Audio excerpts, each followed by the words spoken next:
Greetings, inner warriors and iron dissidents the world over. Alex from Inner War Strength here, and today I want to give you 4 reasons why you are not getting stronger in the gym. In no particular order, number one, you are not training hard enough. Now, I can already hear your keyboards clacking in the comments, but Alex, I'm in the gym 5 times a week. I'm in the gym every day and I'm training 3 hours a day. And then, no, doesn't matter how long you're in the gym for, and it doesn't really matter even how often you train. What matters is what you do while you're in the gym. And I am 100% sure. In fact, I'm willing to bet your powerlifting total in cash, which is probably not going to be a lot, that you are not training hard enough. All right. And what do I mean by that? You are not stressing your body enough. Okay. I'm 90% sure of that because the fact of the matter is that most people don't train hard enough. Okay. Most people don't follow a program the right way and do the work that needs to be done in order to get the benefits from that program. Okay. So what do I mean by not enough stress? Okay. Now there's two ways to stress your body, right? That's either through intensity, aka weight, all right, or volume, or the number of reps that you are performing with a given weight. Okay. I would be willing to bet that you're not using enough weight on the bar. Number one. And number two, you're either doing not enough volume or the volume that you are doing is just junk volume with too light weights. So let me give you an example. If you're on like on a novice linear progression or something like that, you need to be doing 3 sets of 5 and 5 sets of 5 in some cases on the main lifts. All right. Now, 3 sets of 5 on the squat is a pretty tough workout because the intensity that you're going to be using should be within 80 and 85% of your 1 rep max. Okay. Now, for a novice, that might not be like a lot of weight. Okay. Objectively, but to them, it is. Right. For someone who's more advanced, though, 3 to 5 sets at 80, 85%, if you have like a 500-pound squat or whatever, that's a lot of work. Okay, that's a lot of work, and that means you're gonna have to probably rest a fair amount between sets. Um, and after that, that's you're pretty much done, really. You know, what I mean, if you do 3 sets of 5 on the squat with like 200 kilos or something, there's not really much left in you after that for anything else. But I would think that you're probably not doing that much work anyway, right? And if you are, then well, good for you, because that means you're probably doing the program, right? So that brings me to number two. You are not recovering enough. Now, this only applies for people where number one, you are not training enough, doesn't apply, all right? And that's probably not you, all right? But if you are some kind of absolute fucking maniac who is training like an absolute monster and is having a hard time recovering because you are like borderline overtraining every single time, and I know people like that, then there's a good chance that your training is stalling because you're not recovering enough. Now that means you are not sleeping enough. You are not resting enough. You are not giving your body enough time and resources in order to recover from the extreme amount of stress that you place on it day in, day out when you do train. Okay. Now, recovery is often overlooked by lifters because, we think that most of the work that goes into training and getting stronger happens in the gym. And, of course, it's true. You have to go to the gym and actually do the work and have something to recover from. But recovery itself is where the actual adaptation occurs. Okay. So that means sleeping, eating enough. And I'm going to get into that in a little more later on. But, and also being proactive about your recovery. So it's not enough just to go home and rest after after your training sessions. You need to be proactive in your recovery.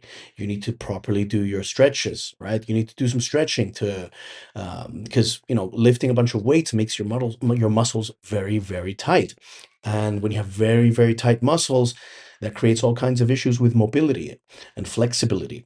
All right. So, and then that leads to other issues like, you might get like nerve impingements and things like that. And if your body's really tight and your mobility is really bad, it's you're going to be more prone to injury because you have more tension in your muscles. So the next time you're going to go and lift something, if one muscle is more tense than the other ones, well, you might pull a muscle, you might get injured, you might do something, right? So you don't want to do that. So you need to be more proactive about your recovery and your stretching and things like that. So you should be walking every day. You should be taking, 10, 12,000 steps every day.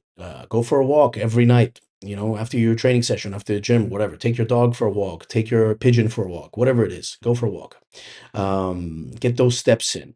Walking is going to help your body loosen up as well. It's going to help your hips. It's going to help your spine. Because as you walk, you're doing all these kind of little micro movements, and your spine is also twisting. Your hips are moving left and right as you walk. So that's going to help you loosen up your hips and everything. And if you're someone like me who has really tight hips, or if you're someone who spends a lot of time in the day sitting because of you work an office job or something, I guarantee you're gonna have very tight hips when you go to the gym. And walking will help alleviate a lot of that stress and a lot of that tightness in your hips and in your joints more generally speaking. So walk, swim. Even swimming is great as well for recovery. If you have access to a swimming pool, or live by the beach or something, go for a swim. um, get moving, right? Just move around a bit. Don't be too stuck on those main lifts, right? Well, sometimes we can be a little bit too focused on those and get tunnel vision and not do much else. But we need to be proactive in our recovery. Prioritize accessory work as well: lower back extensions, planks, core work, all of this good stuff, which assists ultimately in the main lifts as well.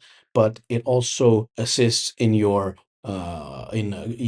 building up all those compensatory muscles, all those little muscles that aren't necessarily doing a lot of the bulk of the work during a main lift or during a workout, but they definitely help stabilize things and keep things in check. All right.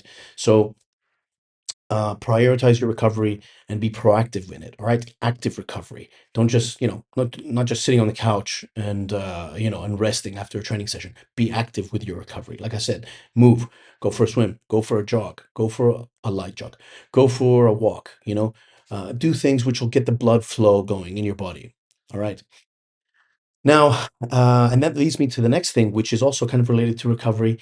That number three, you are not eating enough, right? But Alex, I eat three chicken breasts a day. I'm always full. I ate two, pots of cottage cheese last night for dinner. I'm eating a lot. No, you're not eating way enough. You're not even close to eating as much as you think you need to be eating if you want to get big and strong. I guarantee you, if you sit down and count calories, which you're not doing, you are definitely not doing that. All right. If you sit down and count the calories that you're eating every day, I will bet you that you are probably off by at least 500 calories for where you need to be. All right. If you want to build strength and you want to get big, you need to eat like a motherfucker. All right. You need to eat like a monster as well as train like a monster. All right. Now, I don't mean you need to be eating fucking McDonald's every day and, eating 3 gallons of ice cream every day and going on the J.M. Blakely diet, to gain weight. No, if you want to gain healthy, lean mass, you need to be eating healthy, lean food, right? Now, that means you probably need to be eating somewhere between 2,300, 3,000 calories, depending on your height and body weight and stuff like that. But if you're a man, that's kind of where you probably need to be. But at least you need to be at least in a caloric surplus of like at least 100 calories. All right. Now you don't need to be 1,000 calories in a surplus, but you need to be at least 100 calories in a caloric surplus in order to be gaining weight. Right. Imagine you're trying to build a house with not enough bricks. It's not going to happen, right? So you need to be eating more. You need to be eating until you're uncomfortable. I really mean that. And you need to prioritize eating good calories and good food and more of it. All right. Now, everybody knows what good calories and good food is. We mean steak, chicken, fish, eggs, you know, lean meat, things like that, rice, potatoes, um, not fucking cheesecake, donuts, muffins, McDonald's, and all this other garbage. All right. You know exactly what you need to be eating. Now, how much of it you need to be eating, you need to figure that out by yourself.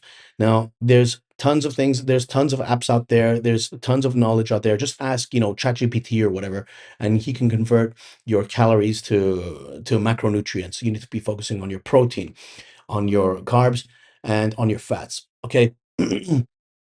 Usually you want to do something like a 40-40-20 uh, split, something like that, between protein, carbs, and fats, and then figure out your calories from there. All right.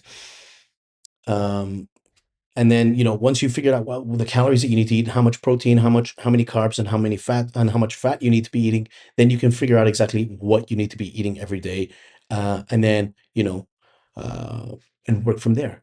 Okay, it's not that difficult. It takes a little time, but if you're really concerned about it and you really want to dial it in, talk to a coach or a nutritionist or something, and get your diet dialed in. But I guarantee you, man, if you're not seeing progress in the gym, you are not eating enough. You are not eating enough. I guarantee you, and you need to be eating a lot more than you think. All right, because you might think you're eating a lot, but man, no, you're not. You are not. Okay, you're probably eating, as much as like a 10-year-old boy. All right, and you need to be eating a lot more than that. Last reason, and certainly not least, and this is one that's sometimes very overlooked. Your technique isn't dialed in. As you progress through your training and your body changes, your anthropometry changes because maybe you gained a little weight, maybe you gained some lean muscle, you're looking a little wider now. Your squat leverages change because your leg got a little bigger. Maybe your back got a little bigger too, so your bench leverages change as well. Your overhead press leverages change. You need to adjust your technique. You need to dial it in. There's things that are definitely not perfect in your technique. No one has perfect technique, all right? And as you progress, as you get stronger, as the weight on the bar goes up, then the more important your technique becomes, because it's all well and good with light weights. You can kind of brute force your way out of it. Maybe your technique can be a little bit more sloppy. There's a little bit more give there because the weight isn't heavy enough to throw you off. But when the weight gets heavy enough, yeah, your technique needs to be dialed in, man. It needs to be right there. It needs to be on the money because the slightest deviation from the bar path can throw it off. All right. Now, that's especially true for upper body lifts like the overhead press, definitely for the overhead press and for the bench press. For the squat and the deadlift, uh, maybe in some cases you might be able to brute force your way out of it, but then you risk other things. You risk injury, you risk fatigue, over fatiguing yourself, and things like that. So dial in your technique. Now, one thing I like to do is when I'm trying to dial in my technique a little bit is slow it down.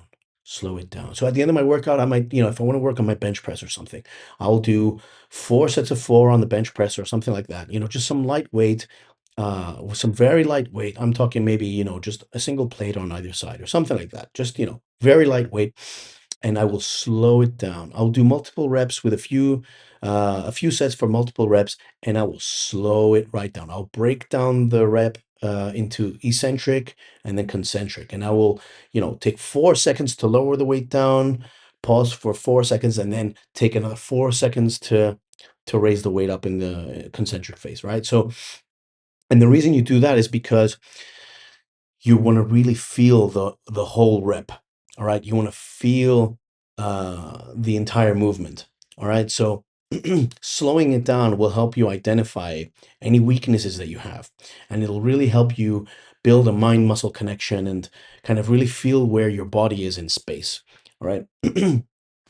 Another thing that's also technique related is bracing properly, right? So a lot of the times with lighter weights, you might not brace as well, but with heavy weights, you need to be really properly braced, and slowing things down will definitely help you feel that brace, and it'll definitely help you dial in your technique. So another thing that you can do while dialing in your technique is also figuring out things like, where to put your hands on the bar. Maybe you got a little wider the past few months, so you need to adjust your grip on the bar on the bench press or on the overhead press. Maybe, like I said, you put on a few pounds on the squat. Your legs are a little bit chunkier now, so you need to widen your stance a little bit. You need to dial these things in a little bit. Experiment, feel it out, figure out what works for you better. Okay, and if you follow these four tips, I guarantee you're going to get stronger and you're going to keep seeing progress in the gym. Um, if you're interested in making some real progress in the gym, go and check out our program, Operation Dark Side.